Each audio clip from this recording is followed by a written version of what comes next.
Disney are finally releasing details about the return of Fantasmic to Disneyland, and we'll get into it all up next.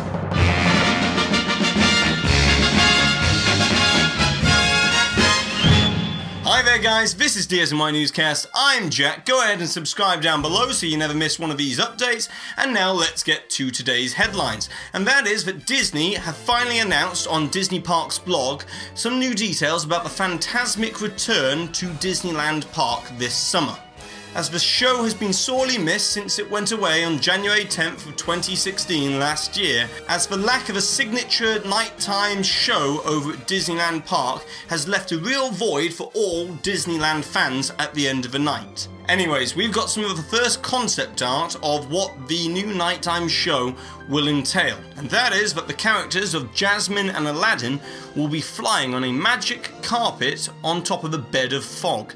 Let's be honest though, this concept art really isn't the best, but it goes to show how ambitious Disney Imagineering are being with the return of this new nighttime show. The article goes on to state that the show elements will combine with innovative state-of-the-art projection technology for brighter and more vibrant visuals than ever before.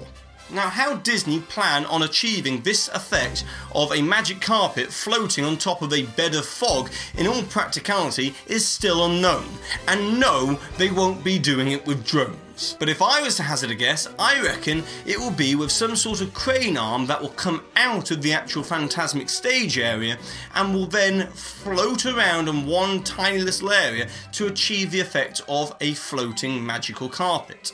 Or maybe they'll be suspended high above a boat that will then navigate the circumference of Rivers of America, but with the boat itself being covered by a huge amount of fog and mist projection screens that will then hide it from plain sight. But I bet you one thing's for sure, and that is that Disney really don't want a repeat of the upside down fiascos that they used to get with a magic carpet over at Aladdin's stage show in Disney California Adventure Park. This performance cannot continue.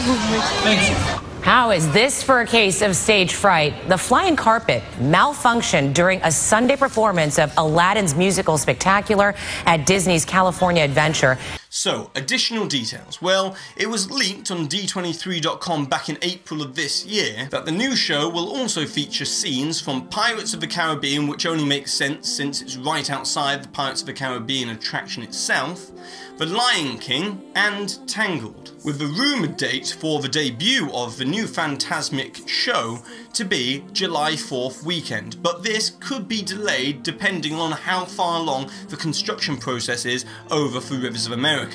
Speaking of that though, the reasoning behind Fantasmic having to go away to begin with is because the development of Star Wars Land meant that some of the actual land that Star Wars Land will be using will be where Rivers of America was. So they had to shut down the entire section of Rivers of America so that they could actually restructure the island itself, and this meant that they couldn't have all the different floats that are used in Fantasmic, so therefore the show had to go away for a period of time. But at the very least, we're going to get a much improved Fantasmic show from all of this, a much better full circle tour railroad, and also the addition of Star Wars Land. So all in all, us Disney fans win in the long run. Now moving on over to Walt Disney World, as this past Friday marked the debut of the new nightly firework and projection show Happily Ever After over at Magic Kingdom Park.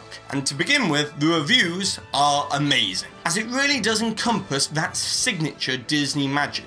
Before the show, the argument could be made that the best castle projection show was over at Disneyland Paris with Disney Dreams, that debuted back in 2012, and now has been replaced by the lesser well-received Disney Illuminations this year. The reason why Disney Dreams was so good is because it played to all of the strengths of a projection show on the castle, using the castle's architectural structure to create scenes for the story.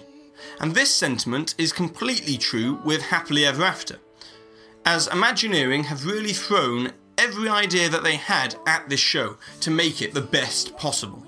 Considering that Cinderella Castle is white, it really helps with what they can achieve with the projection technology, as the enhanced projection mapping techniques makes it even easier for incredible photographers to capture the show with stunning photos from all different angles around the central hub. However, one thing is lacking, and that is a strong story. Don't get me wrong, the visuals, the animation, the characters, the soundtrack is great. But unlike Jiminy Cricket did with his narration in Wishes, there is no strong narrative to carry the 18-minute show. But making up for this is the sheer scale and ambition that Disney have achieved with the fireworks accompaniment with the show. Overall though, Happily Ever After is the #1 castle projection show that Disney have anywhere in the world, and it will surely run up until the 50th anniversary in 2021. But that's it for today, guys. These videos are going to be coming out on a Sunday, a Tuesday and a Thursday going forward, so go ahead and subscribe down below so therefore you never miss one of these updates. Comment in this section down below and let me know what you think about the Happily Ever After projection show and whether it's actually better than Wishes or you preferred Wishes to this new show. And I've been Jack, you've been you, and I'll see you real soon.